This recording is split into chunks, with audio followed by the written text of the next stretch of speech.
Vaovao ny fampianarana kosa indray 7.900 ireo zaza 10 taona eto Madagasikara dia tsy mahay mamaky sy tsy mahazo lahatsoratra tsotra raha ny fanadihadiana nataon'ny banky iraisam-pirenena tamin'ny taona 2012. Iara-mahita fa tsy mitsamototongana ny kalitaon'ny fampianarana eto Madagasikara. Antony voalohany amin'izany ny tsy fanaovan'ny fitondrana olaram-pameana ny sehatry ny fanabeazana, ny tsy fanaraha-mason'ny ray aman-dreny no ny rotoroto sy ny fitangan'ny vidim-piainana ary ny tsy fahazotoany ny ankamaroan'ny ankizy makany an-tsekoly. Fanadihadiana amin'ny sariny ny Aritanjona. Miantraika amin'ny fampianarana sy ny fanabeazana ny rotoroto sy ny fitanga vidim-piainana, any ka tsy afaka manara-maso ny fianaran-janantsony ireo ray aman-dreny ankehitriny. Ambany ny fahaiza-manaon'ny ankizy, tsy mahay lesona ny ankamaroany, tsy mahafehy teny vahiny toy ny teny frantsay koa, na ny mpampianatra na ny mpianatra izay ampianarana ny andro tokon'ireo lesona ao ampianarana. Raha ny fanadihadian'ny banky iraisam-pirenena dia tafiditra mianatra eny ambaratonga fototra ny 5.900 ny zaza malagasy, saingy ny iray apatelin'ireo ihany no mahavita hatramin'ny taona 5. Tamin'ny taona 2014 dia ny 7.900 n'ireo zaza 10 taona dia tsy mahay manoratra ary tsy mahazo lahatsoratra farak'izay tsotra. Tahana tsy fahaizana mamaky teny sy manoratra ambony indrindra aty Afrika ny any Madagasikara, raha ny fanamariana satria 7.900 izany taha izany ho an'ny Afrika subsahariana ary 7.900 kosa ho an'ireo firenena afrikanina ambany taha ampidiram-bola amponina. Antony lehibe mampitotongana ny sehatra ny fampianarana eto amintsika ny tsy nanaovana azy ho lahara-pahameana. Tsy dia mifantoka tsara ny ankizy zany amin'ny problème eo amin'ny fiainana.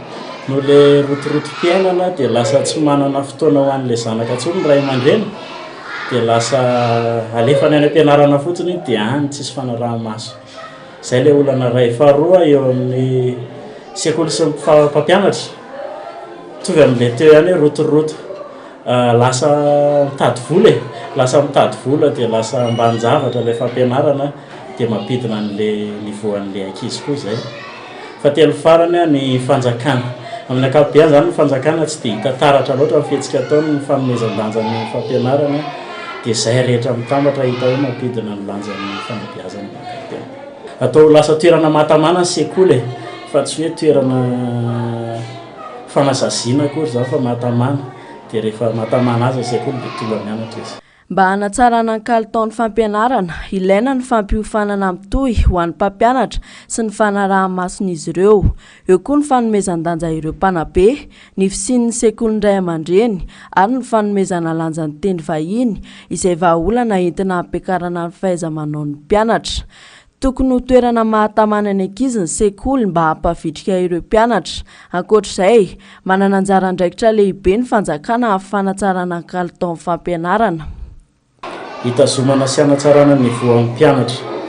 Eo aloha zany ny fanaraha-maso hatramin'ny mpampianatra amin'ny asa ataony. Mba misy recyclage kely matetika zany mba tsy ho monotone ilay fampianarana.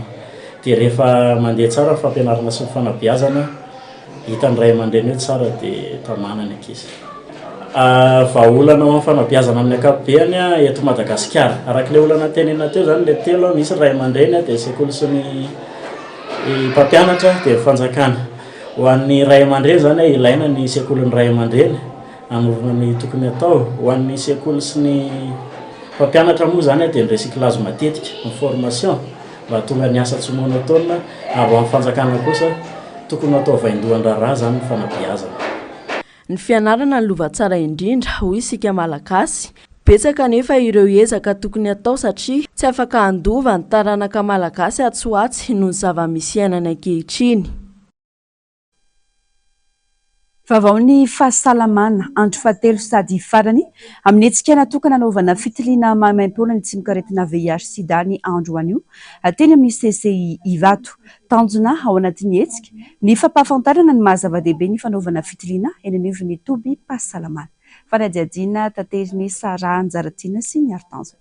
Malagasy 4,7 alina isa no mitondra ny tsimikaretina VIH/SIDA eto Madagasikara. Ka ny 9 amin'ireo dia tanora manodidina ny 12 ka hatramin'ny 420 taona avokoa raha ny fanadihadiana natao teny anivon'ny centre hygiène médical. tsy voatery avy amin'ny fitondrany tena tsy mendrika na ny fanaovana firaisana ranofo ihany no mety azona ny tsy mikaretina VIH fa mety hifindra amin'ny alalan'ny fampidirana rà. Eo ihany koa ny fifandombiasan'ny fitaovam-panindromana toy ny areza, antsy efa avy nampiasain'ny olona mitondra tsy mikaretina. Mety hifindra amin'ny zaza ao am-boka ihany koa ny VIH raha toa ka mitondra tsy mikaretina ilay reny. Tsy misy efa tsy ny fanaovana fitiliana sy ny fiarovan-tena no vahaolana hisorohana izany raha ny fanazavana. Fampiasana kapoty mampirisika mihitsy zany zay ny olo hoe io ny fitaovana voalohany ahafahana miaro tena ao anatin'ny zavatra izay ataony moa dia misy natao hoe ABCD, abstinence, bonne conduite, condom, dépistage. Satria dia tena alarmante situation zao satria raha ny prévalence amin'ny eo amin'ireo mpitsindra ny zava-mahadomelona dia tsy mitsahatra miakatra ary manana fahasahiranana izay amin'izany fitaovana fisorohana izany zany hoe le seringue eo ny préservatif fa seringue ny tena fitaovana fitaovana fiarovana ho an'ireo mpitsindrana zava-mahadomelona ireo ka dia manao antsoavy ireo izay tompoka amin'ny fitondram-patsangana sy ireo mpamatsy vola sy ireo mpisehatra amin'ny fahasalamana mba hitsinjo anay. Tokony izy foana reny fanafody tsy ho tapaka, tokony izy foana reny ny intrant rehetrarehetra na fitaovana intrant amin'ny fiarovana tafiditra ao anatin'izany ny fitaovana fitsondromana tafiditra ao anatin'izany ny fimailo ary ihany koa indrindra ny fanaovana fitiliana ny lakile voalohany indrindra ahafahan'ny olona anankiray mahalala ny toetenany ariny ihany koa ny lakile voalohany indrindra any amin'le varavarana idirana any amin'ny premier 95 batongavana any amin'ny 95 fahatelo. Tsara ny manamarika fa maimaim-poana ny fitiliana ny tsy mikaretina. Efa miezaka manao ny fikarohana rehetra amin'ny fanafody fanefitry ny VIH/SIDA ireo saintifika ankehitriny mba hampihenana ny tampavoazana eto Madagasikara. Lafim-bavao hafa kosa indray, komina tsy lavitry ny renivohitry Sadabe.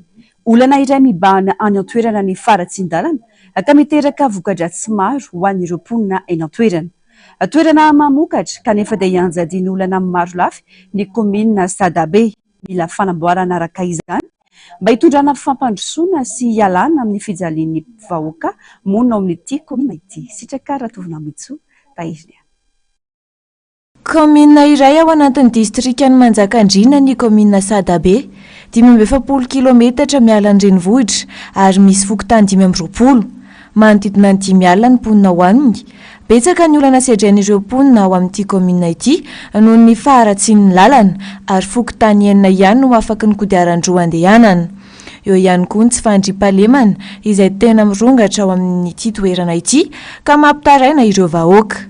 Tena tanàna lavitra andrina any ary amin'izao zavatra misy zao moa zany dia nisy an'ilay autoroute nataon'ny fanjakana izay taraina anay ankehitriny satria tena maro ny zavatra simba any ary manantena n'le fanonerana moa zany ny olona hatramin'izao mbola tsisy misy tany maromaro amina hektara ao misy tany kininina satria anisan'ny mampiti-bola ho anay ihany ny kininina. Amin'ny malavitra andrina azy zany dia tena manahirana tokoa ny fandriam-pahalemana any. Miezaka mafy ny tompon'andraikitra ny fandriam-pahalemana any fa tsisy fitaovana tsy ampy ny hoenti-manana isanana n'ilay commune satria mitadasika be Sadabe eo amin'ny 520 fokontany io zay ihany. Sopotry ny vokatra ihany koa ity komina ity kanefa tsy afaka miakatra aty andrenivohitra ireo vokatra ireo ka mampihena ny fidiram-bolan'ireo tantsaha izany. Tsy vary ihany ny tena mampalazana ihany zay manana tongolo any manana mangahazo any ny tsaramaso tena misy vokatra an'izany any aminay ihany. Ireo ihany miteneko fa maromaro hatramin'ny tony akondro tony be da be any aminay ihany fa manoloana an'le lalana zay hitondrana ny vokatra io moa zany dia somary sahirakirana izahay ary ny mpividy vokatra eo indrindra manko no mba hanetanana ny olona satria misy vokatra any fa ny lalana mihitsy zany ny olana. Ny fampiakarana vokatra moa zany dia hatreo amin'ny renivohitry ny commune ihany zany no ahafahan'ny olona mitondra izay vokatra zakany babena na lanjaina fa akoatran'izay zany a de zay tonga any am'le toerana fokotany misy an'le mpamokatra de vidina amin'ny vidiny tsy araky ny tokony ho izy indrindrandrindra ny tsaramaso a ny mangahazo a de vidina arak'izay le vokatra manao antsoava araka izany ny solotenan'ireo mponina ny amahana izany olana rehetra izany raha ireo no vita de ho androso isada be raha ny fanazavana vaovao ny tranga-piarahamonina sokatra karazan-droa Pyxis arachnoide sy ny Astrochelis radiata no very andro vitsy lasa izay tao amin'ny valanjavaboary Tsimbazaza raha ny fampitam-baovao avy amin'ny ministera ny fampianarana ambony sy ny fikarohana ara-tsiansa. Efa eo ampelantanan'ny mpitandro filaminana ny raharaha ka nisy ny fampiasana alika mpitsongodia raha ny vaovao hatrany efa misy ireo olona aiahina momba ity raharaha ity ka efa misokatra ny fanadihadiana. Andrasana ny toy ny raharaha. Pejiny kolotsaina kosa indray no tanterahina androany tetsy amin'ny tranombokim-pirenena tetsy Anosy ny fanotana ny boky 580 andro izay nosoratan'ny Ventso tanjona amin'ny fanaparian'izany ny anefena ny toetsain'ny mpamaky mba hijery ny lafin-javatra tsara eo anivon'ny fiarahamonina. Faniry Andrianarivo, mbola avatsara. Ny taonjato faharoapolo no nanomboan'ny literatiora teto Madagasikara. Mpanoratra maro sy asa soratra tsy tamboisaina no natolotra ny mpamaky nanomboka teo mandraka ankehitriny. Anisan'ireo nizara ny kanto ho an'ny vahoaka malagasy iny Ventso izay mankalaza ny 530 taona nanoratany androany. Tanjona amin'ny asa sorany ny amola volana olombanina ho andry sy ho avy ny firenena antony nanontana ny boky 530 andro amefena ny olom-pirenena anana toetsaina miabo hiatrehana izao vanim-potoana sarotra izao. Amma 530 andro tonga lafatra azy dia ny firariana mba ho tonga lafatra foana ny tontolo andro mandritra ny taona. Fijery miabo, fijerevana ny lafitsara ny zavatra mandrakariva. Izay mpanoratra dia mpampita hafatra. Hita izana ary ampanetretena no ilazako eto hoe ny tenako no voataizan'ny asa soratra voalohany dia izay vao mizara izany amin'ny hafa ny tena. Izay zany ny tanjona hanabiazana ny malagasy rehetra hanana fijery ambony, fijery lavitra ary mijery ny lafitsara ny zavatra mandrakariva. Hita taratra nandritra ny hetsika ny fitiavan'ny tanora ny literatiora malagasy. Saika mpianatra avokoa no tonga nanatrika ity tsangam-bato fankalazana ity izay mahatsapa ny lanja ny literatiora sy ny fahalalana entiny. Bokatry ny hoe amina fialamboly, ny karazana bokatry ny hoe tononkalo, boky malagasy ny tena tiako. Ny anton'izay satria ny literatiora malagasy amiko mahafinaritra dia be zavatra azo trandrahana be ao anatiny. Hitanao ohatra hoe mova foana re izy dia ahafantarana vocabulaire be dia be. Dia boky ahitana zavatra be dia be mihitsiny dia mampifantsika kokoa mamaky hoe boky noho ny hoe zavatra hafa. Ohatra hoe telefona zao dia mety ohatra hoe lasa mitafa-mijery zavatra hafa ianao fa boky tonga dia hoe rehefa boky dia tonga dia io mihitsy ianao vakianao. Tsy sakana velively eo amin'ny firoboroboan'ny literatiora ny fanatotoloana sy ny fivoarana entin'ny teknôlôjia ankehitriny.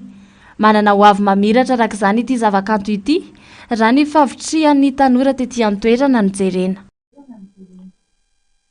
Pejiny fanatanjahantena tsy mitsamy-empotra ny filaharan'ny bareny Madagasikara sokajy lehilahy eo amin'ny taranja baolina kitra raha ny filaharana navoaka ny FIFA androany. Ny empotra eo amin'ny laharana 500 ny bare raha toka teo amin'ny laharana 9 ny volana septambra ary 5 ny volana jolay tamin'ity taona ity ihany.